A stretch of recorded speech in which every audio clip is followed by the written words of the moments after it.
La plupart d'entre nous avons appris à survivre en réagissant, pas en choisissant. On nous a appris à supporter le poids des circonstances, comme si endurer était équivalent à vivre.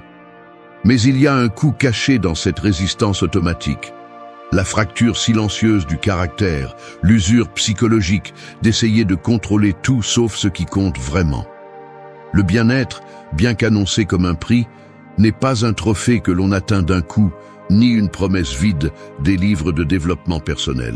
C'est une pratique quotidienne, une discipline mentale qui ne fait pas de concessions et exige une honnêteté brutale envers soi-même. Les anciens stoïciens n'ont pas écrit pour avoir l'air sage, mais parce qu'ils savaient ce qu'était la défaite, la perte et l'impuissance. Leur héritage n'est pas une recette magique, mais un entraînement. Maîtriser l'attitude, pas l'environnement. Répondre avec clarté, pas avec des impulsions. Aujourd'hui, au milieu du bruit et de la pression constante, il est facile de céder au chaos intérieur, de chercher des coupables, de se distraire avec des excuses. Ce qui est difficile, et ce qui fait la différence, c'est de s'arrêter, d'observer et de choisir avec rigueur mentale. Tu ne peux pas contrôler le monde, tu peux contrôler ton esprit. C'est la ligne qui sépare ceux qui répètent des schémas de ceux qui prennent le contrôle. Ici, nous ne parlons pas de perfection ni de promesses vides, mais d'habitudes que l'on peut pratiquer. 10 mécanismes stoïciens pour construire une force intérieure et une tranquillité, non pas pour fuir la vie, mais pour l'affronter avec sérénité et courage. Si tu cherches le confort, ce n'est pas ton chemin. Si tu veux une vraie liberté, commence par entraîner ta réponse. Respire avant de réagir. La vérité est que la plupart des gens réagissent comme des automates à toute provocation, comme si la vie leur devait une explication immédiate ou une issue favorable à leurs attentes. Vous n'avez pas de patience, vous n'avez pas de contrôle, et chaque fois que vous réagissez à un mot, un regard ou un contretemps, vous montrez que vous n'êtes pas maître de vous-même. Croyez-vous vraiment que vous pouvez parler de liberté si vous êtes esclave de vos premières impulsions? L'impulsion immédiate, cette étincelle qui vous pousse à élever la voix, à envoyer le mauvais message ou à prendre une décision dont vous vous repentirez une demi-heure plus tard, est le mécanisme mental qui vous maintient piégé dans le même cycle de faiblesse et de regret. Les gens se justifient en disant que c'est comme ça que je suis, que je ne peux pas m'en empêcher, alors que la réalité est que vous vous êtes habitué à vivre sans frein interne, sans ralentir le poids de l'émotion avant de la déverser sur le monde. Respirer avant de réagir n'est pas un conseil mou, ni une technique d'auto-assistance bon marché. C'est le premier filtre pour ne pas être marionnette de vos émotions. La pause, ce moment de respiration, ne vous rend pas moins courageux ni moins authentique. Au contraire, c'est une coupure radicale avec la routine du désordre. Il ne s'agit pas de faire semblant de ne pas ressentir de colère, de peur ou de frustration, mais d'avoir la force de soutenir ces sentiments, de les regarder en face et de décider s'il vaut la peine d'investir votre énergie en eux ou s'ils ne vont que fracturer davantage votre caractère.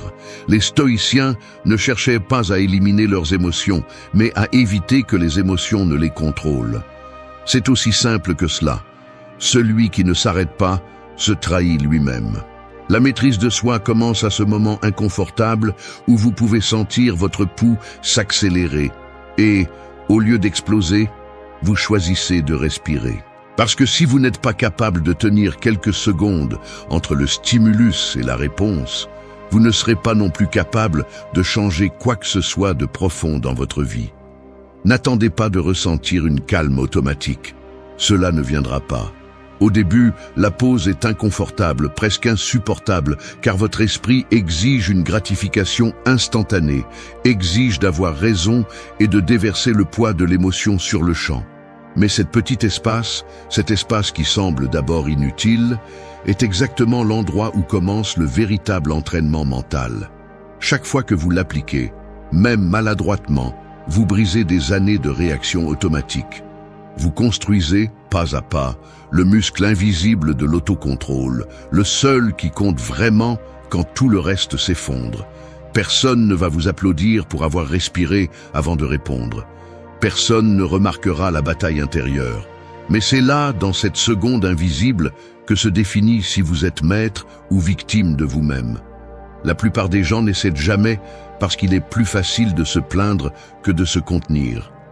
Parce qu'il est plus confortable de blâmer le monde que d'admettre que la réaction était enfantine, précipitée, insuffisante. Vous n'êtes pas une exception. Si vous ne vous entraînez pas à la pause, vous continuerez à donner votre pouvoir à n'importe quelle circonstance, à n'importe quelle personne qui se mettra sur votre chemin. Il faut le dire clairement, celui qui ne respire pas, répète. Celui qui ne se retient pas, s'affaiblit. Alors, la prochaine fois que vous ressentirez l'impulsion de réagir, rappelez-vous ceci. Votre première réaction est presque toujours la moins digne de vous. Respirez. Gagnez le droit de choisir votre réponse, même si personne ne le voit, même si personne ne l'apprécie. Parce que ce n'est qu'alors que votre vie commence à cesser d'être une réaction en chaîne et devient une décision consciente. La force naît dans le silence entre le stimulus et la réponse. Ne la gaspillez pas. 2. Décide de ton approche chaque matin. Ton réveil sonne et la première chose que tu fais est de regarder ton téléphone. Sans y penser, tu es déjà en train de consulter des messages, des nouvelles, des notifications absurdes. Tout à coup, ton esprit appartient déjà aux autres, à l'urgence, à l'extérieur, à ce que tu n'as même pas choisi. Et tu n'es même pas encore sorti du lit. Ce n'est pas un hasard si la plupart de tes journées commencent chargées d'anxiété ou de fatigue mentale. Tu te lances dans le monde sans avoir décidé, ne serait-ce qu'une seconde, comment tu veux l'affronter. Le pilote automatique te traîne dès la première minute et ce qui se passe ensuite n'est qu'une réaction en chaîne. Tu penses que tu n'as pas le temps de choisir ton approche, mais la vérité est que tu te la voles à chaque fois que tu permets à l'extérieur de marquer ton ton intérieur. Le monde veut que tu réagisses, pas que tu décides. Il veut ton attention dispersée, ta volonté faible, ton esprit disponible pour n'importe quel stimulus. Si tu ne t'arrêtes pas, si tu ne te demandes pas quelle attitude tu vas cultiver aujourd'hui, tu deviens un reflet de ce qui se passe à l'extérieur et non de ce qui compte vraiment à l'intérieur. Il y a une habitude invisible, presque subversive, que les stoïciens défendaient, celle de commencer la journée en prenant une position intérieure, sans la laisser au hasard ni à la pression de l'environnement. Marc Aurèle écrivait dans ses méditations, avant de faire face à l'empire et aux difficultés quotidiennes, en se rappelant quel type de personne il voulait être et comment il réagirait face à l'ingratitude, à l'injustice, à la difficulté. Ce n'était pas de l'optimisme bon marché, ni de la magie de la pensée positive. C'était une déclaration d'intention contre le chaos. Cela signifie s'arrêter avant que le bruit extérieur ne t'atteigne et te demander, avec une brutalité honnête, d'où vas-tu vivre cette journée?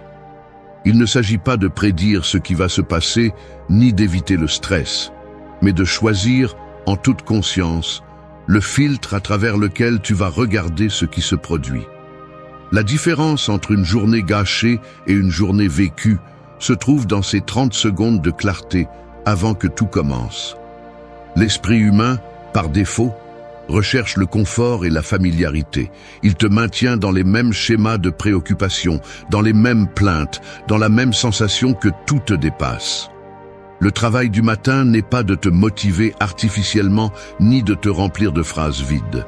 C'est de regarder de front les défis, la fatigue, l'incertitude et de décider si tu vas laisser cela te conditionner ou si tu vas exercer le droit inconfortable de choisir ta perspective.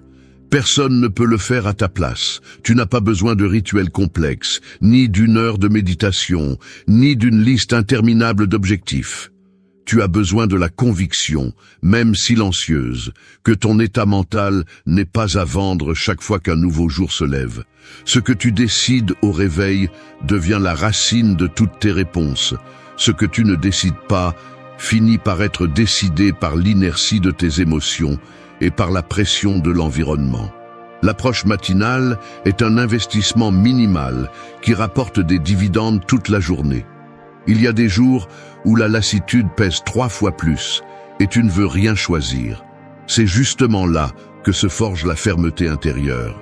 Il ne s'agit pas d'éliminer la difficulté, mais de la regarder sans fioriture et de décider comment tu vas te comporter indépendamment d'elle.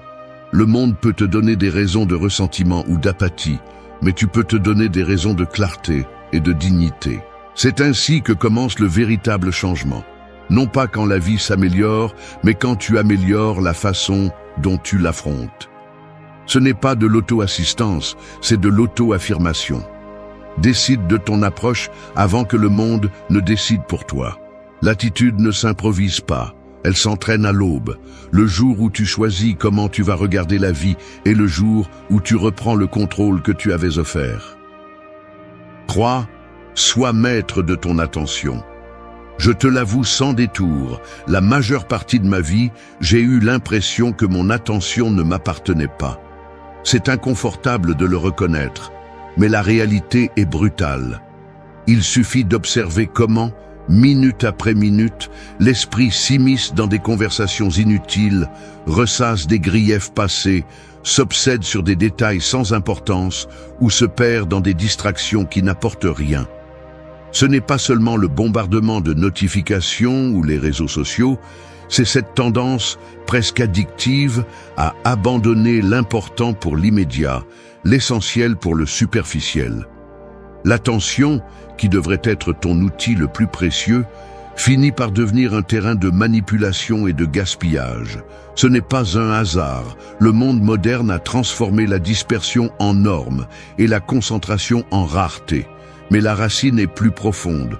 Ce n'est pas seulement que l'environnement te vole ton attention, c'est que tu l'abandonnes toi-même sans trop lutter. Il existe un mécanisme mental qui s'active chaque fois que tu choisis de t'anesthésier avec des stimuli faciles, chaque fois que tu remets à plus tard une tâche inconfortable ou que tu permets à d'autres de définir tes priorités. Le résultat est une dette silencieuse. Tu perds la capacité de diriger ta vie parce que tu n'entraînes pas la discipline de te concentrer sur ce qui compte vraiment. Si tu analyses tes journées avec honnêteté, tu verras des schémas clairs. L'attention ne se disperse pas sans raison. Elle se disperse parce qu'il est douloureux de soutenir l'inconfort, parce qu'il est difficile de regarder en face ce qui exige un effort soutenu. Il est plus simple de sauter d'une distraction à une autre que de faire face au travail réel, à la conversation en attente, au silence inconfortable qui oblige à penser. Le problème est cumulatif. Chaque fois que tu renonces à décider sur quoi te concentrer, tu renforces cette fracture interne qui te rend de moins en moins capable de soutenir un but propre. L'environnement le sait et en profite, mais la première défaillance est personnelle. Le contrôle de ton attention n'est pas un luxe ni un truc de productivité. C'est la base de tout changement profond. À ce à quoi tu prêtes attention, tu donnes du pouvoir. Si ton attention est fragmentée, ta vie le sera aussi. Voici le filtre qui déforme ton expérience. Tu laisses l'extérieur dicter ton état intérieur et ensuite tu te demandes pourquoi tu n'as pas de paix ou de volonté.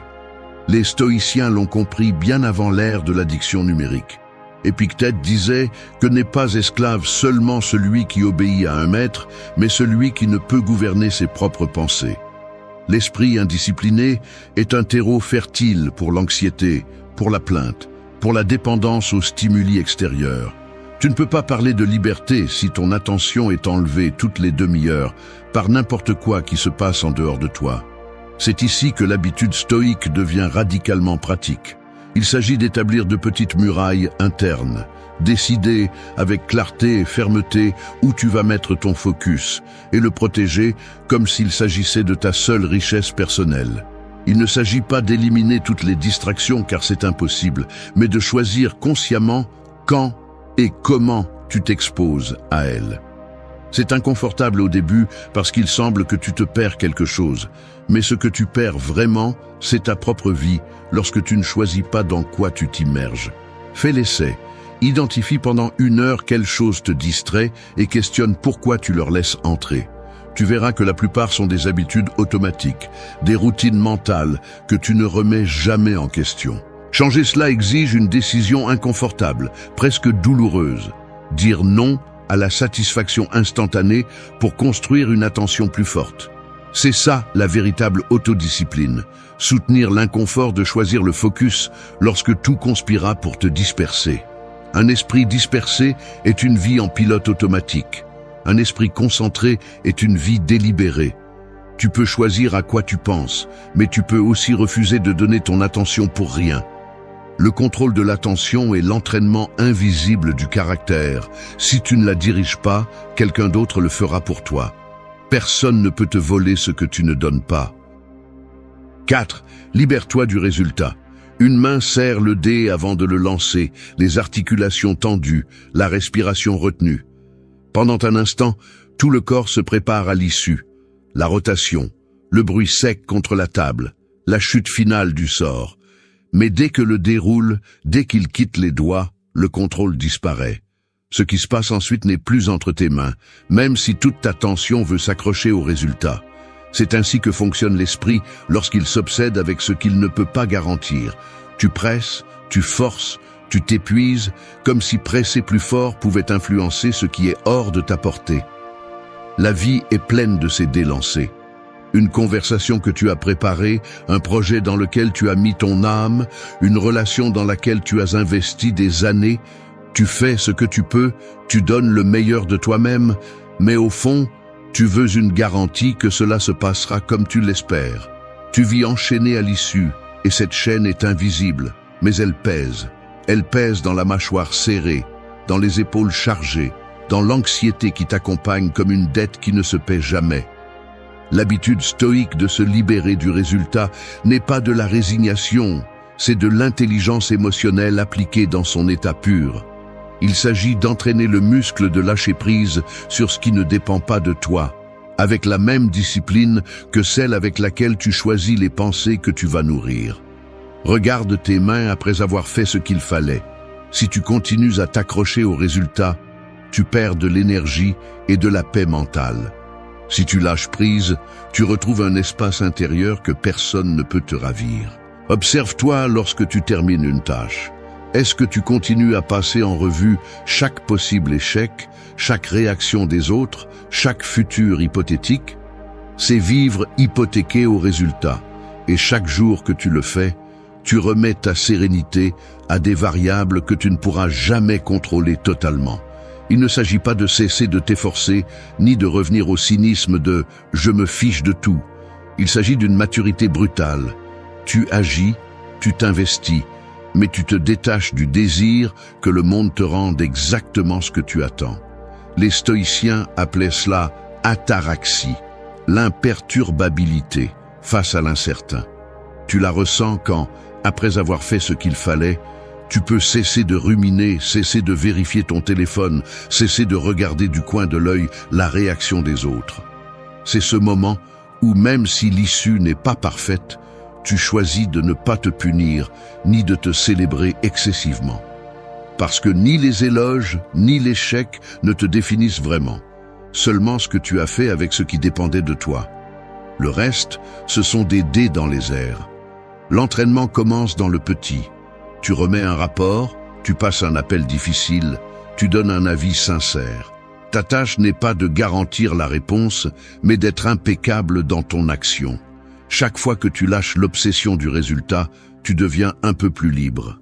C'est une habitude inconfortable parce que l'esprit veut contrôler chaque détail. Il veut de la certitude. Il veut une récompense immédiate pour ne pas se sentir vulnérable. Mais la liberté intérieure naît là, dans le renoncement volontaire à l'illusion de contrôle. Tu peux te briser de l'intérieur chaque fois que le monde ne suit pas ton scénario. Ou tu peux apprendre à lâcher le scénario et à répondre avec dignité, sans te perdre dans la frustration. Tu n'es pas tes succès ni tes échecs, tu es la qualité de ce que tu donnes. Le reste n'est pas ta propriété, même si cela fait mal. Personne ne peut vivre en paix tant qu'il est dépendant des applaudissements ou du rejet. Seul celui qui lâche le résultat peut vraiment se reposer. Fais ce qu'il faut, lâche le reste. Le poids de ce que tu ne contrôles pas ne mérite pas ton énergie. La liberté se ressent légère. 5. Remercie avec les pieds sur terre. Tu ne mérites rien simplement parce que tu existes. C'est la vérité que personne ne veut entendre et que presque tout le monde esquive avec des discours d'auto-indulgence et de gratitude creuse. On t'a vendu le mensonge selon lequel remercier consiste à répéter des phrases positives ou à te forcer à te sentir bien pour tout ce que tu as, comme si cela suffisait à changer ta réalité. Mais la gratitude n'est pas une anesthésie émotionnelle, ni une technique bon marché pour masquer tes frustrations. C'est de la lucidité, pas du réconfort. Remercier avec les pieds sur terre signifie regarder le solde réel de ta vie, reconnaître ce qui est sans l'embellir, et accepter aussi ce qui fait mal, ce qui manque, et ce qui ne se réparera pas simplement parce que tu le désires. Ne confonds pas gratitude avec conformisme, ni avec abandon. Ce qui importe, c'est que tu n'utilises pas la gratitude comme excuse pour éviter de prendre en charge ce que tu peux réellement transformer. Beaucoup utilisent la gratitude comme un déguisement pour ne pas faire face à leur manque. Ils se disent « je dois être reconnaissant, il y a des gens qui vont pire », et avec cela, ils se résignent à la médiocrité, aux relations toxiques ou aux routines qui les épuisent. Ce n'est pas de la force, c'est de la lâcheté camouflée. La véritable gratitude exige une honnêteté brutale, voir le bon sans nier le mauvais, apprécier ce que tu as sans fermer les yeux sur ce qu'il te reste à construire. Si tu remercies seulement pour te sentir mieux, tu te mens. Si tu remercies pour éviter l'effort et justifier le statu quo, ce que tu fais, c'est te fragiliser. La gratitude lucide est inconfortable car elle t'oblige à reconnaître que tout peut se perdre, que rien n'est garanti et que ce que tu as aujourd'hui est fragile, temporaire et souvent immérité. Tu n'as pas tout gagné. Tout ne t'a pas été donné par justice. Il est arrogant de supposer que tu mérites plus simplement parce que tu respires. La vie ne négocie pas avec tes attentes. Sénèque l'a dit clairement. Ce n'est pas heureux qui a le plus, mais qui a le moins besoin. Mais n'utilise pas cette phrase comme un bouclier pour ne pas aspirer à plus, mais comme un rappel de ce que tu contrôles réellement peu. La gratitude stoïque est un exercice de réalité, pas de fantaisie. Elle ne te demande pas de feindre la joie. Elle exige que tu vois ta vie telle qu'elle est, sans embellissement ni drame. Si aujourd'hui tu as la santé, la stabilité ou de l'affection, comprends que cela peut changer à tout moment. Ne t'accroche pas, ne réagis pas avec l'arrogance de croire que le monde te doit une continuité. La gratitude n'est pas passive, c'est la base pour agir avec plus de clarté, pas avec moins d'ambition. Remercier n'est pas se rendre, c'est se préparer à ce qui vient tout en tirant la valeur de ce que tu as aujourd'hui.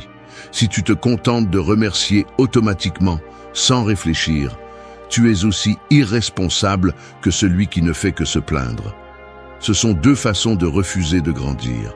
La véritable gratitude est une position active. Tu reconnais ce qui est et tu l'utilises comme point de départ, pas comme excuse pour rester immobile.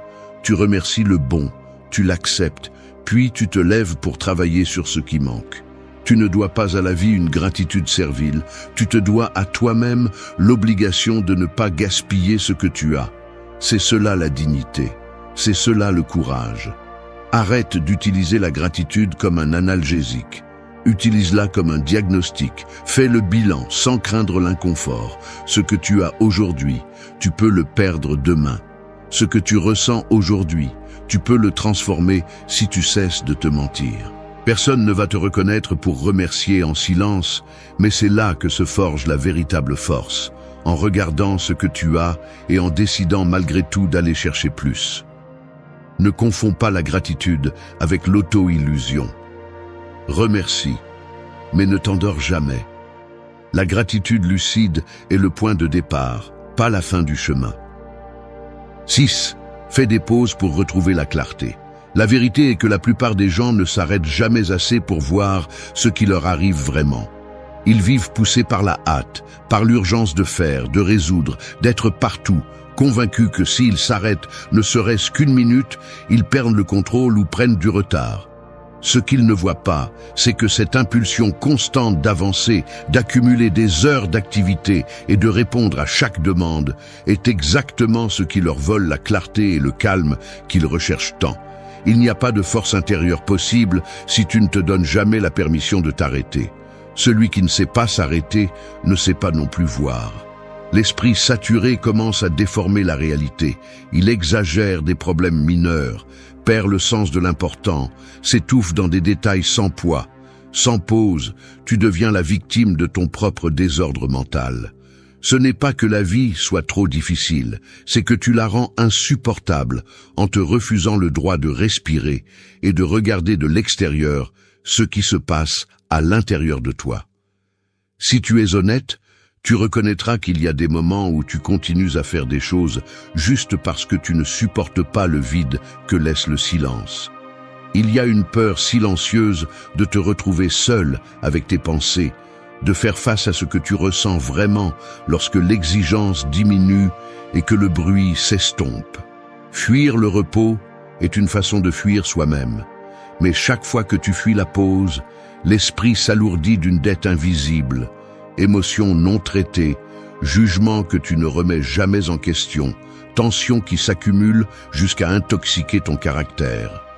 Tu ne peux pas attendre la clarté si tu ne stoppes jamais le flux. La fatigue mentale est plus dangereuse que la fatigue physique, car elle ne se remarque pas jusqu'à ce que tu commences à mal réagir, à voir tout plus sombre, à perdre la perspective et la compassion. Tu n'es pas productif en supportant le rythme. Tu deviens juste plus maladroit et moins lucide chaque fois que tu insistes à ne pas t'arrêter. La pause consciente n'est ni oisiveté ni paresse. C'est un investissement délibéré dans ta propre stabilité.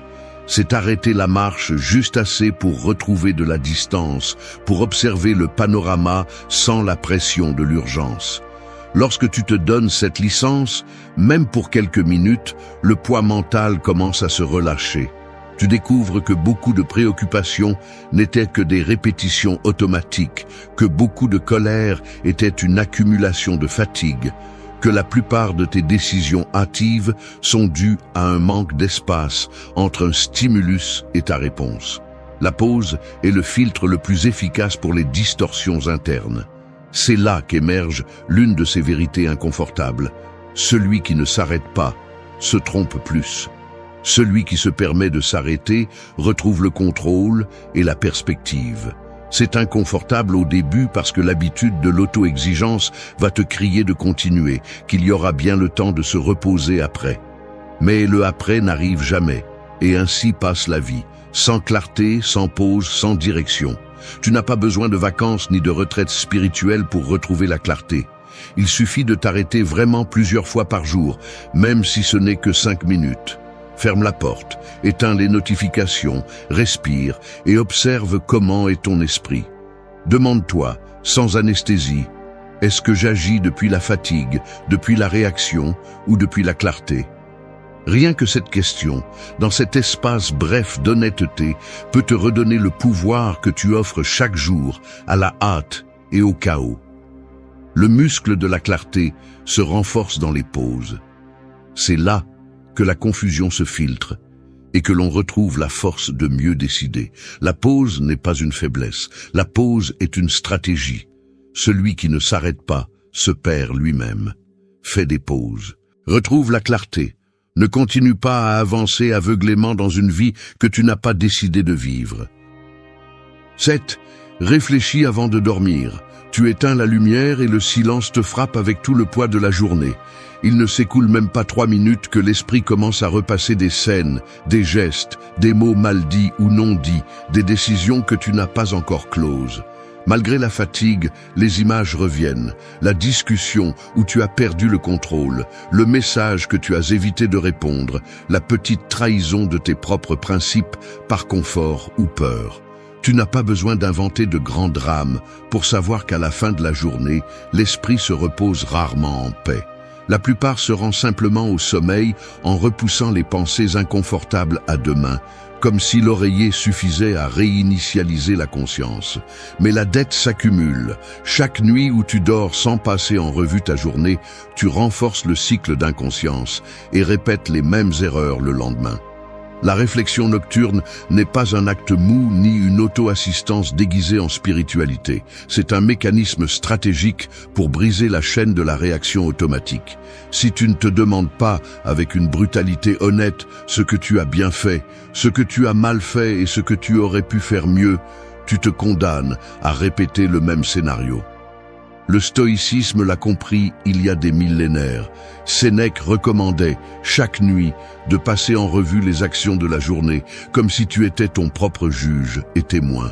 Pas pour te punir, mais pour entraîner le muscle de l'autocritique lucide, celui qui te permet d'ajuster le cap avant que les erreurs ne s'enchaînent et ne déforment ton caractère. Réfléchir avant de dormir est le filtre final. La question est simple. Oses-tu regarder en face et sans excuse ce que tu as fait aujourd'hui? Le mécanisme psychologique est aussi clair qu'inconfortable. Sans révision, l'esprit s'accommode, justifie, maquille et oublie rapidement ce qui fait mal. Mais si avant de dormir, tu prends 5 minutes pour t'interroger sans anesthésie, à quel moment as-tu cédé à l'impulsion? Quand as-tu choisi la paresse? À qui as-tu failli?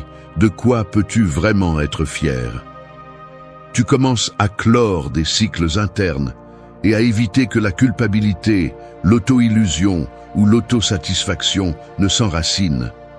Il ne s'agit pas de chercher la perfection, mais d'éviter la dérive. L'entraînement nocturne est la dernière défense contre l'inconscience. Si tu ne corriges pas aujourd'hui, demain sera plus difficile. Ce que tu ne révises pas se répète. Cette habitude est inconfortable, car elle t'oblige à soutenir le regard sur ce qui est désagréable. Mais c'est ainsi que tu deviens maître de tes réponses, et non esclave de l'inertie. L'analyse quotidienne te donne la carte réelle de tes avancées et de tes fractures. Personne d'autre ne peut le faire pour toi. Tu peux tromper le monde, mais pas ta conscience quand tu éteins la lumière et que tout le superflu cède. La réflexion n'est pas une punition, c'est une autocorrection. Si tu n'oses pas vraiment voir ta journée, tu n'as pas non plus le droit de réclamer un demain différent. La répétition sans révision est la recette de la médiocrité. La croissance exige de l'inconfort. Peu importe à quel point tu es fatigué, 5 minutes d'honnêteté valent plus que 8 heures de repos inconscient. L'esprit se renforce quand il clôt la journée avec des questions inconfortables et des réponses réelles. L'excellence s'entraîne dans l'invisible, dans la révision silencieuse avant le sommeil. Ce que tu révises, tu peux le transformer. Ce que tu nies te gouverne. Fais de la clôture de la journée ton exercice le plus stratégique. L'esprit qui ose se voir sans masque est celui qui peut vraiment changer. 8. Choisis la simplicité. Rejette l'excès. J'ai du mal à l'admettre, mais j'ai construit une grande partie de ma vie sur le piège de l'excès. Je m'en rends compte chaque fois que j'ouvre un tiroir et que je trouve des objets que je n'utilise pas. Lorsque je consulte mon agenda et que je vois des rendez-vous que je ne souhaite même pas honorer. Lorsque je fais le tour dans ma tête des préoccupations qui ne m'appartiennent pas ou des attentes qui ne sont même pas les miennes. Il y a des jours où tout semble s'accumuler, engagement, souvenirs, opinion des autres, jusqu'à des sensations physiques comme la fatigue, l'inconfort dans les épaules, le léger bourdonnement de tant de tâches en attente. Le pire, c'est que souvent je sens que si je cesse d'accumuler, si je lâche quelque chose, je vais me retrouver vide, comme si ma valeur personnelle dépendait du nombre de choses que je porte sur moi. L'excès se déguise en abondance, mais c'est juste un poids silencieux qui déforme la clarté. L'esprit saturé fonctionne de la même manière qu'une pièce encombrée d'objets. Chaque stimulus supplémentaire, chaque obligation acceptée par peur ou pression sociale, chaque souvenir inutile que tu refuses de lâcher occupe de l'espace et de l'énergie. Tu commences la journée avec la tête pleine de choses à faire. Tu traverses la journée en passant d'une préoccupation à l'autre. Et tu termines épuisé sans savoir exactement ce qui était vraiment important. La culture te vend que plus c'est mieux. Plus d'options, plus d'expériences, plus de relations, plus d'informations. plus de succès. Mais la réalité est que l'excès te rend maladroit, dispersé, incapable de distinguer l'essentiel de l'accessoire. La saturation n'est pas un symptôme de succès, c'est un signe que tu as perdu le contrôle de ton filtre mental. Le bien-être ne peut pas exister là où tout est surchargé. L'esprit a besoin d'espace pour retrouver sa force. S'observer de l'extérieur aide. La table pleine de papier, la boîte de réception qui ne se vide jamais, les conversations ouvertes que tu ne fermes jamais, les vêtements que tu ne portes pas mais que tu n'oses pas donner. Chaque objet, chaque engagement, chaque pensée est une décision non résolue. L'excès n'est pas seulement matériel, il est psychologique. Tu t'habitues à porter de vieilles culpabilités, à maintenir des relations qui ne font que t'épuiser, à dire oui par peur de manquer quelque chose. Mais le coût de ce ne rien manquer est de se perdre soi-même. Les stoïciens le savaient bien. Sénèque avertissait que la vie s'échappe pendant que tu la remplis de ce dont tu n'as pas besoin. La simplicité n'est pas pauvreté, c'est force sélective. Tu choisis ce qui a du sens et tu laisses aller tout ce qui vole de l'énergie et de la clarté. Pratiquer la simplicité est un acte de rébellion intérieure. Il ne s'agit pas de vivre avec le minimum, mais de couper avec l'idée que ta valeur dépend de combien tu accumules ou combien d'expériences tu peux montrer. La vraie force se construit dans l'espace que tu laisses libre pour l'essentiel. Tu peux noter la différence lorsque tu nettoies ton environnement et que tu commences à mieux respirer, lorsque tu refuses une invitation inutile et que tu ressens un soulagement dans ton corps, lorsque tu décides de ne pas donner ton avis dans toutes les conversations et que tu remarques que ton esprit devient plus léger. La simplicité n'est pas sacrifice, c'est une stratégie de survie mentale. Ne confonds pas abondance avec plénitude. Ce qui remplit souvent étouffe. Ce qui est en trop stagne. Le véritable exercice stoïque consiste à te poser la question sans peur, cela ajoute-t-il ou cela occupe-t-il simplement de l'espace? Chaque objet, chaque pensée, chaque relation devrait passer ce filtre.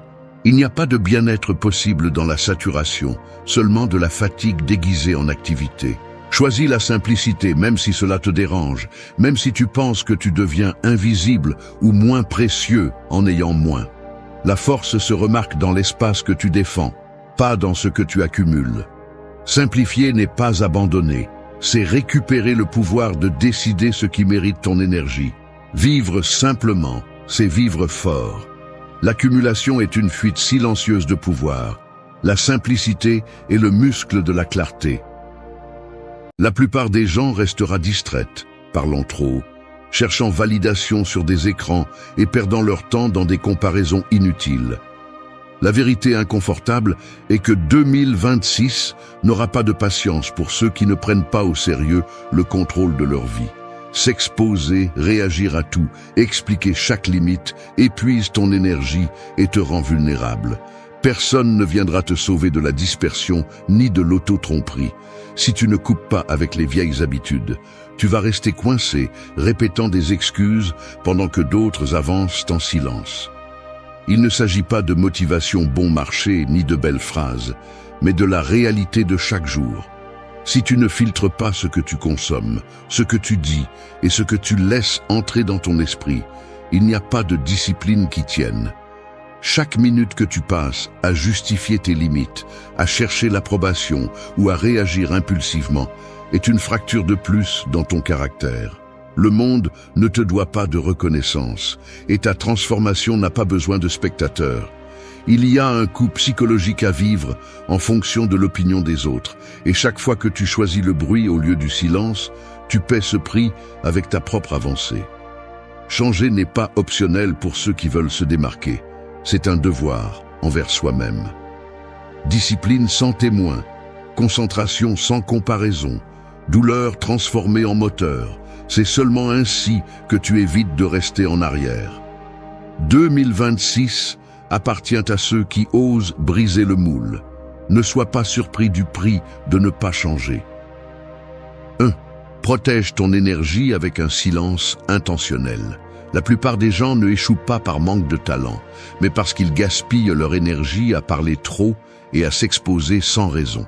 Que cela te plaise ou non, chaque fois que tu ouvres la bouche sans but, tu laisses échapper une partie de ta force. De nos jours, tout le monde semble obsédé par le partage du moindre détail de sa vie, comme si la surexposition était un accomplissement ou une obligation. Mais la vérité est celle-ci. Plus tu es facile à lire, plus tu es facile à manipuler et à épuiser. Le silence intentionnel n'est pas se taire par peur, c'est se taire par stratégie. C'est décider consciemment à qui tu permets d'accéder à tes pensées, tes processus et tes plans. Combien de fois vomis-tu tes idées et émotions dans n'importe quelle oreille disponible, juste pour te sentir validé pendant un instant? Ce n'est pas de l'authenticité, c'est une faiblesse camouflée en honnêteté. Celui qui a besoin d'approbation externe pour maintenir son chemin n'a pas de chemin propre, juste une route empruntée et fragile. Le vrai silence pèse, et c'est pourquoi la plupart l'évitent. Parler moins est une discipline douloureuse, car elle oblige à faire face à l'inconfort de ta propre pensée. Mais voici le point. Toute cette énergie que tu économises en évitant les conversations futiles, en n'expliquant pas chaque mouvement, en ne justifiant pas tes décisions, se transforme en pouvoir accumulé. Le silence est un investissement, pas une perte. Les personnes qui progresseront vraiment en 2026 ne seront pas celles qui crient le plus, mais celles qui savent quand et comment garder leurs mots. La surexposition est une dette émotionnelle qui se paie cher. Chaque fois que tu t'ouvres à quelqu'un qui ne le mérite pas, chaque fois que tu expliques tes rêves à quelqu'un qui ne les comprend pas, tu te vides un peu plus. Et non, tu n'es pas plus libre en disant tout. Tu es plus vulnérable, plus prévisible, plus faible. La discipline du silence ne consiste pas à devenir un fantôme social, mais à protéger l'intégrité de ton processus. Tout le monde n'a pas le droit de savoir ce que tu penses, ni de valider ce que tu ressens. Celui qui vit en s'expliquant finit par perdre le respect de soi et à remettre le contrôle de ses émotions aux autres. Si tu n'es pas capable de supporter le poids de ton propre silence, n'importe quelle opinion externe te fera bouger comme une feuille au vent. C'est aussi simple que cela. Arrête de chercher des spectateurs, arrête de chercher des témoins. La véritable transformation se produit en privé, sur le terrain où personne n'applaudit ni ne remet en question, juste toi et ta vérité. Si tu n'apprends pas à protéger ton énergie en fermant la bouche à temps, tu vas continuer à être esclave des réactions et des attentes des autres. Se taire, c'est construire un muscle mental. Chaque fois que tu choisis le silence plutôt que la réaction automatique, tu renforces le filtre qui te protège de l'épuisement émotionnel. Tout le monde ne mérite pas ta version sans filtre. Tout le monde ne peut pas supporter le poids de ce que tu as à l'intérieur. Parler moins, c'est réserver ta force pour ce qui compte vraiment. Tes actions, ton progrès, ta transformation. Les personnes qui réalisent quelque chose de différent en 2026 seront celles qui comprennent que l'énergie ne se donne pas, elle se protège avec des limites claires et un silence sélectif. Ne sois pas un de plus qui se vide pour s'intégrer. Sois celui qui se vide d'excuses et se remplit de discipline. Le silence n'est pas absence, c'est présence multipliée. La voix la plus forte est celle qui sait quand se taire. Arrête de te comparer. Concentre-toi sur ton chemin. Tu regardes ton téléphone en te brossant les dents et tu vois, sans le vouloir, une image que tu n'as pas cherchée. Quelqu'un qui a étudié la même chose que toi. Quelqu'un qui, il y a quelques années, semblait être sur la même ligne de départ que toi, maintenant apparaît dans un bureau luxueux ou sur une plage isolée, souriant à la caméra avec cette expression de victoire silencieuse. Pas besoin de vouloir te comparer, ta tête le fait toute seule. Le compte à rebours invisible commence. Qui est allé plus loin, qui a plus, qui semble vivre plus léger. Le mécanisme est automatique, presque impossible à arrêter sur le moment. Tu sens comment une voix intérieure s'active et te dresse la liste de tout ce qu'il te manque, te punit pour chaque retard supposé, te demande des résultats que tu ne sais même pas si tu désires vraiment. Se comparer est un reflet appris, une habitude toxique que beaucoup traînent depuis l'enfance. C'est comme porter un poids supplémentaire dans le sac à dos, un poids que personne ne t'a demandé de porter, mais que tu traînes quand même chaque jour. Et le pire, le monde moderne a perfectionné ce piège. Avant, tu te comparais avec le voisin, maintenant avec des millions en même temps, filtrés, retouchés, irréels. La comparaison constante est une fuite silencieuse d'énergie. Chaque fois que tu te laisses entraîner par cet élan, tu perds de vue ce que tu peux réellement contrôler, ton propre parcours. Personne ne te raconte les sacrifices derrière chaque photo. Personne ne montre le vrai prix de ses réussites. Pourtant, ta tête construit des histoires complètes à partir de miettes visuelles. Tu te convaincs qu'ils avancent plus vite, qu'ils sont plus intelligents, qu'ils sont nés avec des avantages qui t'ont été refusés. Cette narration te vole ta clarté. Tu commences à remettre en question tes décisions, non par conviction, mais par la pression de ne pas rester en arrière. Le résultat est un cycle de frustration qui ne finit jamais et qui te pousse à prendre des raccourcis, à changer de direction chaque fois que tu vois une vie supposément meilleure que la tienne. C'est ainsi que l'on perd le cap, non par manque de talent, mais parce qu'on est trop préoccupé par les chemins des autres.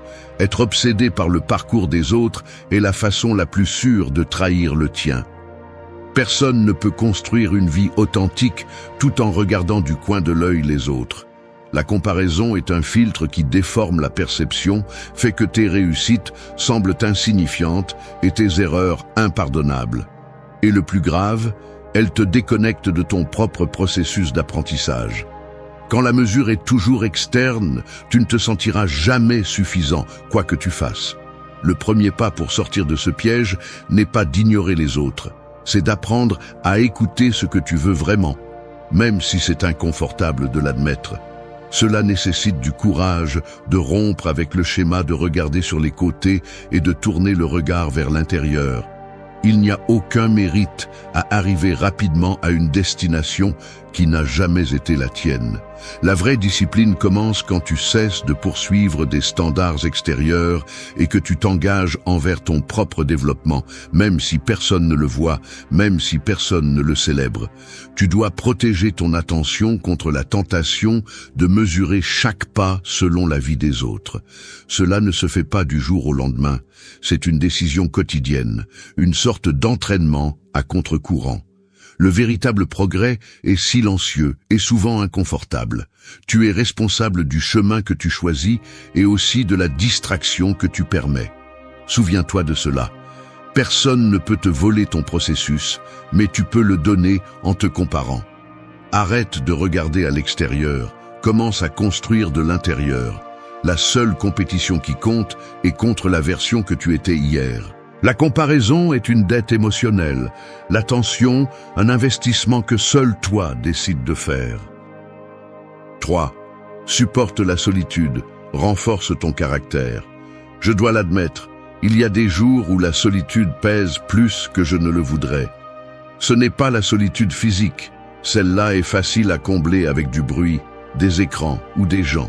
C'est l'autre, celle qui apparaît quand je décide de cesser de me distraire et de faire face à mes propres décisions, à mes manques, à tout ce que j'ai évité d'analyser en profondeur. Supporter ce vide sans fuir est inconfortable. Mais ce que j'ai compris, à force de coups et de recul, c'est que cet inconfort est le filtre naturel qui sépare ceux qui ne font que fantasmer sur le changement de ceux qui le réalisent vraiment. La peur de la solitude fonctionne comme une encre invisible. Elle te maintient collé à des routines médiocres, à des relations qui ne comptent plus, à des conversations qui ne te transforment pas, simplement parce que tu crains de rester seul avec tes pensées les plus basiques et tes questions non résolues. La plupart choisissent de remplir n'importe quel vide existentiel avec du bruit extérieur par incapacité à tolérer même une minute de silence intérieur. Mais cette urgence à fuir, à diluer la douleur de l'isolement, finit toujours par affaiblir le caractère. Éviter la solitude, c'est comme éviter l'entraînement. On a l'impression d'épargner la douleur, mais en réalité, on se condamne à la fragilité. Quand tu analyses froidement les moments les plus décisifs de tout processus de transformation, il y a un schéma qui se répète. La grande majorité se produit dans des espaces de solitude volontaire. Ce n'est pas un hasard. sans témoin, sans public et sans la pression de devoir prouver quoi que ce soit, c'est quand tu peux enfin écouter ce que tu penses et ressens vraiment, sans filtre ni apparence. La solitude forcée est parfois cruelle, mais la solitude choisie est celle qui te permet de réécrire le scénario de ta vie. C'est un laboratoire où tu découvres à quel point tu as vécu en pilote automatique, répétant des schémas hérités, reportant des décisions importantes et cherchant refuge dans la validation des autres. Passer du temps seul n'est pas une punition. C'est une stratégie d'autodiagnostic, la seule façon d'exposer les lacunes de ta propre structure mentale et émotionnelle. Personne ne renforce son caractère entouré d'applaudissements. Le caractère se forge exactement là où personne ne te voit, quand c'est toi qui décides si tu restes ferme ou si tu te laisses emporter par le confort de ce que tu connais. Il y a une conséquence claire à éviter la solitude. Tu deviens dépendant de ton environnement pour réguler tes émotions et définir ta valeur. Si tu ne supportes pas d'être avec toi-même, tu deviens accro à la compagnie facile, aux opinions des autres, à la fausse sécurité que donnent les relations superficielles. Cette dépendance est la fracture qui coûte le plus cher, car au moment où la vie te laisse sans ses soutiens externes, tu te retrouves sans ressources internes pour te maintenir. Renforcer le caractère implique d'abord d'identifier tous ces moments où tu fuis l'inconfort, et ensuite de décider consciemment de les affronter au lieu de les anesthésier. Tu n'as pas besoin de plus de stimuli, tu as besoin de plus de résistance. Celui qui supporte la solitude développe un filtre naturel contre la manipulation émotionnelle et la pression sociale. Là est la différence. La solitude ne détruit que ceux qui ne l'ont jamais vraiment affrontée. Les autres l'utilisent comme un entraînement pour durcir leur volonté et pour protéger leur concentration. Le conseil est simple mais pas facile. Apprends à rester avec toi-même sans distraction, même si cela fait mal. Permets-toi de sentir le vide, d'écouter les questions inconfortables, d'analyser tes propres contradictions. Transformer l'inconfort en discipline est le pas que la plupart ne franchissent jamais. Et c'est pourquoi la plupart ne changent jamais vraiment. Supporter la solitude renforce le caractère parce que cela t'oblige à construire une base interne qui ne dépend de rien ni de personne. Personne ne peut s'entraîner à ta place. Personne ne peut supporter tes silences pour toi. Le caractère se mesure quand personne ne regarde, et il ne grandit que lorsque tu choisis de ne pas fuir. La solitude n'est pas une punition, c'est un privilège mal compris. Accepte le défi, rends-toi fort là où les autres abandonnent. L'inconfort est le prix de la liberté. 4. Maîtrisez vos impulsions avant de réagir. Un doigt suspendu sur le bouton d'envoi, la tension dans la mâchoire, le pouls à peine altéré. À cet instant microscopique avant d'agir, votre corps révèle déjà ce que votre esprit tente de masquer. L'impulsion est comme un ressort chargé. Vous pouvez sentir la pression s'accumuler dans la poitrine, cette urgence électrique qui parcourt les muscles et qui demande à sortir sous forme de mots, de gestes ou de réactions immédiates. Il est facile de se laisser emporter. Une notification inattendue, un commentaire qui pique votre fierté, un regard que vous interprétez comme un défi. La réaction automatique est un soulagement fugace, comme relâcher le ressort et voir l'énergie se disperser sans contrôle. Mais là est le problème. Chaque fois que vous cédez à l'impulsion, vous perdez une partie de votre maîtrise intérieure. Vous remettez le contrôle de votre vie à des forces extérieures et vous vous retrouvez piégé dans un cycle qui ne construit jamais rien de solide. Apprendre à maîtriser les impulsions n'est pas une question de répression rigide ni d'indifférence feinte. C'est développer la capacité de faire une pause, de supporter l'inconfort dans cette marge étroite avant de répondre. Dans la vie quotidienne, cela se traduit par des gestes très concrets. Vous avalez votre salive avant de donner une réponse qui, vous le savez, ne servira qu'à alimenter une discussion inutile. Vous baissez les yeux et comptez jusqu'à 3 avant de répondre à un message chargé de ressentiment. Vous fermez la bouche lorsque l'ego exige que vous vous défendiez à tout prix. Ces secondes de rétention sont minuscules pour le monde, mais monumentales pour votre caractère. Ce que la plupart appellent le contrôle de soi, n'est rien d'autre que la décision de ne pas être esclave de la première émotion qui apparaît. Celui qui ne maîtrise pas ses impulsions devient prévisible. Il répond toujours de la même manière, tombe toujours dans les mêmes pièges, dépense toujours son énergie dans ce qui ne compte pas. Il y a une différence brutale entre sentir et réagir. Sentir est inévitable, l'émotion surgit, frappe, secoue. Réagir, c'est choisir de remettre le gouvernail à cet instant, de permettre à l'émotion de décider à votre place. Le contrôle de soi n'est pas une anesthésie, c'est choisir le moment et la forme. C'est s'observer de l'extérieur, comme si vous pouviez voir votre propre visage se tendre ou vos poings se fermer, et décider de ne pas céder. C'est ainsi que se construit la force invisible qui soutient ceux qui avancent, tandis que les autres s'épuisent à se battre dans des batailles inutiles. Chaque action impulsive est une dette que vous devez ensuite payer avec des regrets, avec des explications inutiles, avec des relations fracturées.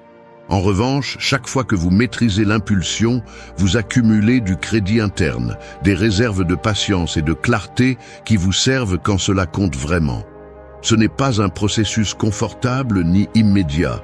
Au début, c'est difficile, car le corps demande une réaction, l'esprit exige un exutoire, et l'environnement semble récompenser les plus bruyants. Mais observez attentivement, ceux qui dirigent vraiment leur vie, ceux qui parviennent à maintenir une vision à long terme, sont ceux qui ont appris à résister à la tentation de répondre à chaud. La discipline commence dans ces microsecondes de retenue, lorsque vous choisissez de ne pas vous justifier, de ne pas attaquer, de ne pas tomber dans le jeu de l'autre. Respirez profondément, regardez vos mains, sentez le poids du moment. Là réside la différence entre celui qui se noie dans ses émotions et celui qui les utilise comme matériaux de construction. Celui qui réagit perd, celui qui décide gagne. Ne confondez pas réaction et force. La véritable force est de savoir attendre, d'utiliser la pause comme un bouclier et comme un filtre. Personne ne regrette de s'être retenu lorsque l'impulsion était destructrice. Le contrôle de soi est la base de toute transformation profonde. Parfois, ce que vous pouvez faire de plus courageux, c'est de ne rien faire. Maîtriser vos impulsions est le premier pas pour maîtriser votre destin. 5. Faites de la discipline sans chercher de reconnaissance. La reconnaissance est la drogue la moins chère et la plus addictive qui existe. Si tu cherches des applaudissements pour te mettre en marche, tu as déjà perdu. Attendre que quelqu'un te célèbre pour faire ce que tu dois faire est la recette parfaite pour stagner et devenir un parmi tant d'autres. La plupart des gens ne sont pas disciplinés, non pas par manque de capacité, mais parce qu'ils ne peuvent soutenir l'effort que lorsque quelqu'un regarde, lorsqu'il y a des témoins, lorsqu'il y a la promesse d'une récompense immédiate. C'est ainsi que tu deviens dépendant, fragile, facile à manipuler. Tu t'entraînes à répondre à la récompense, pas à ce besoin intérieur de te surpasser. Le monde est rempli de personnes qui n'agissent que lorsqu'il y a des yeux sur elles, mais s'éteignent dès que les projecteurs disparaissent. C'est la racine de la médiocrité. Tu as besoin de témoins pour valider chaque étape, et au fond, tu crains que personne ne remarque si tu t'améliores en silence. Mais la vraie discipline est invisible. C'est ce que tu fais quand il n'y a pas de public. C'est le travail que tu ne partages pas sur les réseaux. C'est la constance que personne n'applaudit parce que personne ne la voit. Si ton moteur principal est la reconnaissance, prépare-toi à échouer chaque fois que tu ne reçois pas suffisamment d'attention. Personne ne te doit des applaudissements pour faire ce qui t'incombe. Fais le travail, point. Fais-le même si personne ne te félicite, même si personne ne te regarde, même s'il n'y a pas un seul mot d'encouragement à la fin de la journée. C'est la différence radicale. Ceux qui changent vraiment leur vie sont prêts à répéter le processus 100 fois en privé avant de montrer un seul résultat en public. Pourquoi ? Parce qu'ils comprennent que la validation externe est volatile, mais que la solidité interne se construit dans l'ombre, sans témoin, sans médaille. La discipline qui compte est celle que tu maintiens quand la fatigue pèse, quand l'environnement ne soutient pas, quand la tentation d'abandonner semble raisonnable et que personne ne saura si tu échoues. Tu n'es pas spécial pour faire ce que tu dois faire. Personne ne te doit de reconnaissance pour avoir choisi ce qui est juste. Le mérite réside dans l'insistance juste au moment où ton esprit te supplie de t'arrêter, quand il n'y a ni récompense ni reconnaissance, juste la satisfaction brutale de ne pas te trahir toi-même. Le plus grand piège est de faire les choses en attendant de la gratitude ou de la visibilité. C'est ainsi que tu deviens esclave du regard des autres et, pire encore, que tu rends tes progrès dépendants de l'attention externe. Chaque fois que tu conditionnes ta discipline à l'approbation, tu la rends instable, fragile, inutile à long terme. Veux-tu être différent en 2026? Commence par comprendre ceci. La vie ne récompense pas ceux qui demandent de la reconnaissance, mais ceux qui se tiennent dans l'obscurité. Les résultats solides naissent de l'effort silencieux, du sacrifice que personne ne compte, de la douleur que personne n'applaudit. Accepte que le travail acharné ne se voit pas toujours, ni ne se célèbre. Accepte que le chemin de la discipline se parcourt dans la solitude, sans like, sans commentaires, sans applaudissements. Fais de la discipline comme si personne ne devait jamais le savoir. C'est le filtre ultime. Si tu ne peux soutenir l'effort que lorsque tu le rends public, tu n'as pas de discipline, tu as une dépendance émotionnelle. Construis des habitudes qui ne dépendent pas de la validation. Construis des processus qui n'ont pas besoin de témoins. Le caractère se démontre en privé, pas sous les projecteurs. Fais ce qui est juste parce que c'est juste, pas parce que tu attends une récompense. Si cela te fait mal de ne pas recevoir de reconnaissance, mieux vaut que cela te fasse mal maintenant et que tu apprennes que d'attendre toute ta vie un applaudissement qui n'arrive jamais. La discipline silencieuse vaut plus que 1000 ovations vides. La vraie différence est faite par ceux qui s'exigent plus que ce que le monde attend. Tu n'es pas tes réalisations publiques, tu es tes habitudes cachées. La reconnaissance est éphémère, la transformation est permanente. 6. N'explique pas tes limites, applique-les simplement. Personne ne respecte celui qui a besoin de justifier chacun de ses limites. C'est la vérité inconfortable. La plupart des gens dépensent plus d'énergie à expliquer pourquoi ils disent non, pourquoi ils s'éloignent, pourquoi ils n'acceptent pas les règles que les autres imposent, qu'à simplement maintenir le limite et c'est tout. C'est un mécanisme appris très tôt. Tu crains de déplaire, tu crains d'être traité d'égoïste, tu crains d'être rejeté pour ne pas céder, alors tu te lances dans de longues et maladroites explications, comme si ton droit à te protéger avait besoin d'une autorisation ou d'une justification. Il y a une peur profonde d'être mal compris, de porter la culpabilité de ne pas plaire, de perdre l'acceptation de ceux qui t'entourent. Mais chaque fois que tu tombes dans ce jeu de te justifier, tu renforces l'idée que tes besoins sont négociables ou que tu dois demander pardon pour défendre ton espace. Ainsi, tu t'épuises. Ainsi, tu deviens un otage émotionnel de la réaction des autres. À l'intérieur, il y a un dialogue constant. Est-ce que je n'exagère pas? Et s'ils sont offensés, que vont-ils penser si je mets cette limite? Cette insécurité est ce qui te fait douter, ce qui affaiblit ta position et, au fond, ce qui permet aux autres de franchir tes frontières encore et encore. Ce n'est pas seulement une question d'éducation ou de cordialité, c'est une fracture dans la confiance en soi, un manque d'entraînement à dire non sans culpabilité, sans fioriture, sans détour.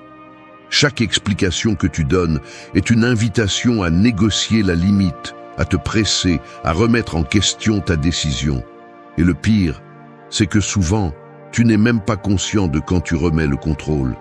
Tu le fais presque automatiquement, poussé par le désir d'éviter le conflit, comme si ta valeur dépendait de l'approbation ou de la compréhension extérieure. Mais comprendre cela est vital. Celui qui sent qu'il doit se justifier pour poser une limite, c'est qu'il n'a pas encore compris son propre droit à exister sans demander la permission. Dans la vie réelle, cela se voit dans le quotidien.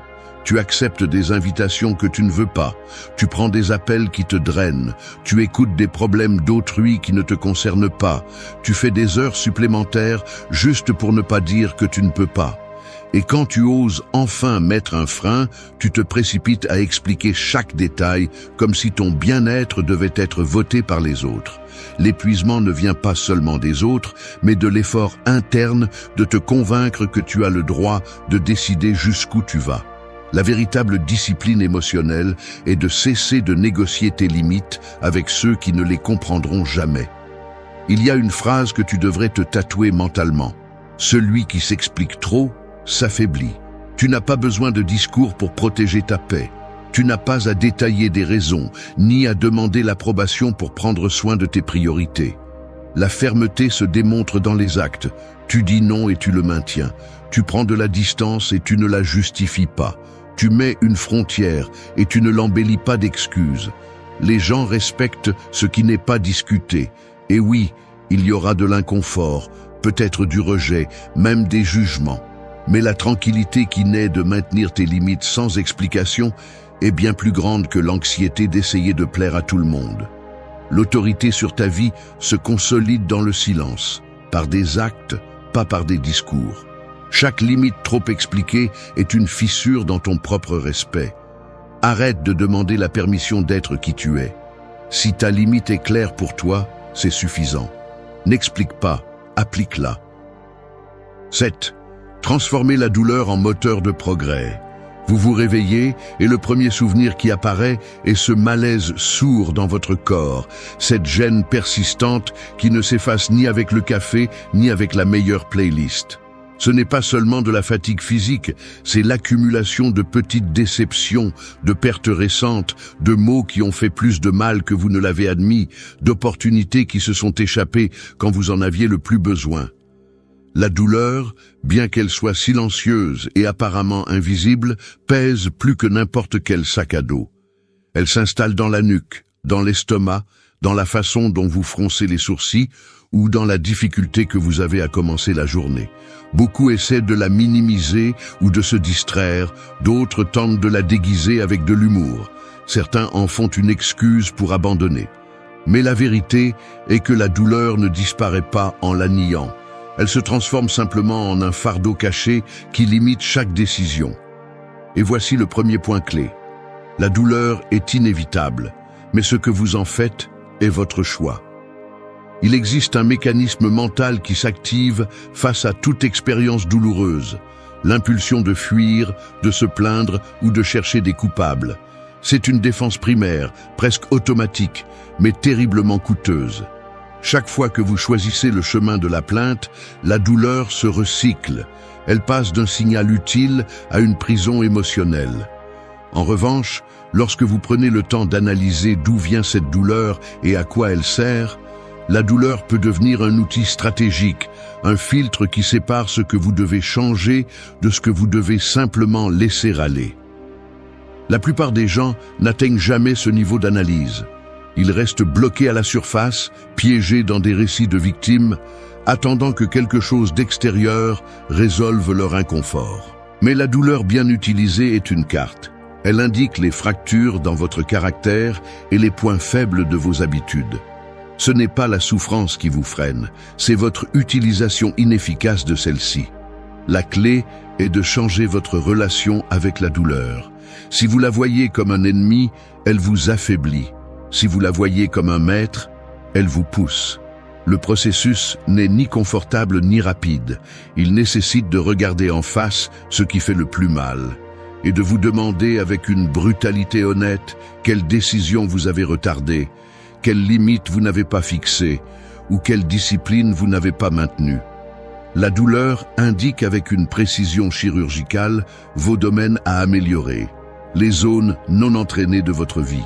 Et la seule véritable erreur est de gaspiller cette information. Transformer la douleur en moteur implique une décision consciente. Cessez de l'utiliser comme excuse pour l'inaction et commencez à l'utiliser comme carburant pour le progrès.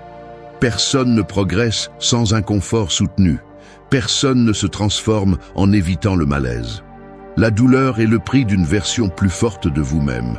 La différence entre ceux qui avancent et ceux qui répètent le même cycle réside dans la capacité à traiter la douleur et à en extraire une décision concrète. La compassion mal comprise ne fait que perpétuer le statu quo. La discipline émotionnelle consiste à vous demander chaque jour « Que me demande cette douleur ?»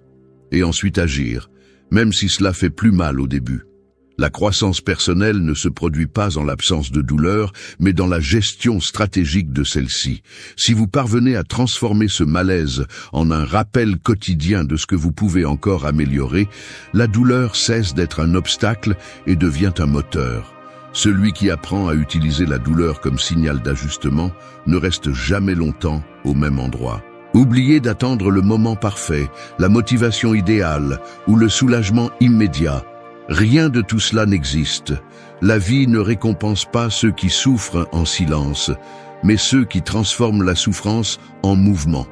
La douleur n'est pas une punition, c'est le rappel qu'il y a encore de la place pour grandir. Ce qui vous pèse aujourd'hui peut vous propulser demain. La différence réside dans ce que vous décidez de faire avec ce que vous ressentez. La douleur est inévitable, le statu quo est optionnel. 8. Agis avec cohérence. Ne te mens pas à toi-même. Je me suis surpris à rester immobile devant le miroir, observant un geste que je connais trop bien. La mâchoire serrée, le regard fuyant, les épaules légèrement affaissées comme si j'essayais de cacher un poids invisible. C'est ce moment où l'esprit commence à fabriquer des excuses pour ne pas faire ce que je sais que je dois faire. Là, dans cette pause, je découvre l'habileté involontaire que j'ai à me justifier, à orner mes petites trahisons quotidiennes d'arguments qui semblent logiques, mais qui, si je les démonte, ne sont rien d'autre que des procrastinations déguisées. Je me dis que ce n'est pas le meilleur jour, que j'ai besoin de plus d'informations, que je le ferai sérieusement demain. Et je remarque comment, avec chaque phrase, je m'éloigne un peu plus de la personne que j'affirme vouloir être. L'auto-illusion n'est pas toujours un mensonge explicite. Souvent, c'est ce soupir profond, ce demi-sourire forcé, ce rituel silencieux de reporter l'urgence avec de petites concessions qui s'accumulent. Au final, ce qui reste est une sensation dense dans la poitrine et la certitude inconfortable que personne ne me voit, mais je sais tout. Être cohérent n'est pas un acte d'héroïsme, c'est un exercice quotidien d'honnêteté brutale. C'est regarder les décisions concrètes que tu prends, ce que tu manges, ce que tu remets à plus tard, ce que tu permets, ce que tu tolères, et les comparer à ce que tu prêches, à ce que tu rêves, à ce que tu revendiques tout bas et sur les réseaux. Le corps envoie des signaux. Tu sens l'estomac serré chaque fois que tu fais une promesse sans réelle intention de la tenir.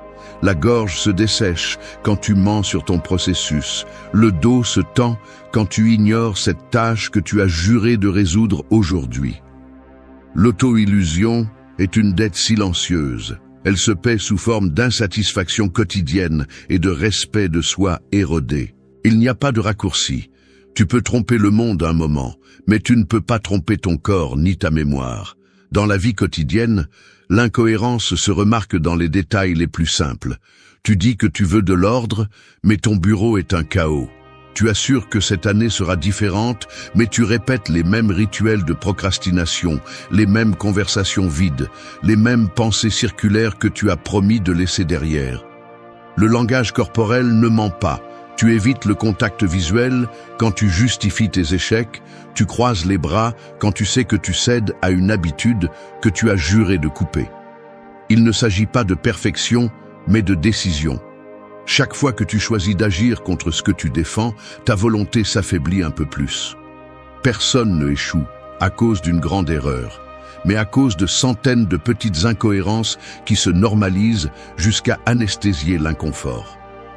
La cohérence fait mal parce qu'elle exige que tu cesses de te raconter des histoires, que tu regardes en face le décalage entre ce que tu déclares et ce que tu fais. La transformation commence lorsque les faits cessent d'être négociables. Il n'y a pas de changement réel sans inconfort. Si ton processus ne te dérange pas, c'est probablement du pur théâtre. La version de toi que tu veux construire ne se forge pas avec des intentions, elle s'entraîne avec des décisions inconfortables, avec des actes concrets que tu maintiens, même si personne ne les voit. Prends soin de tes contradictions. C'est l'une de ces phrases que tu devrais avoir tatouée sur le front, car chaque fois que tu l'évites, le poids de l'insatisfaction silencieuse augmente. La seule façon de sortir du cycle de l'auto-illusion est de surveiller tes propres actes avec la même rigueur que celle avec laquelle tu juges les autres. Il ne suffit pas de savoir ce que tu devrais faire. Tu dois le montrer dans les faits, dans les heures que personne n'observe, dans les détails que toi seul connais. Le respect de soi se construit en privé. Personne ne peut te donner de la cohérence. C'est une discipline qui s'entraîne tous les jours devant le miroir et dans les décisions que tu prends quand personne n'attend rien de toi. La cohérence ne se crie pas, elle se démontre. Ne te mens pas à toi-même. Chaque excuse est une brique de plus dans le mur qui te sépare de la vie que tu pourrais avoir. Merci d'être resté jusqu'à la fin de la vidéo. Si vous avez tout vu, commentez « Je suis stoïcien » comme notre signe secret, indiquant que vous êtes un véritable apprenant du stoïcisme. N'oubliez pas de vous abonner et de liker la vidéo si elle vous a plu. Rendez-vous dans la prochaine vidéo et rappelez-vous, continuez à cultiver votre esprit stoïque.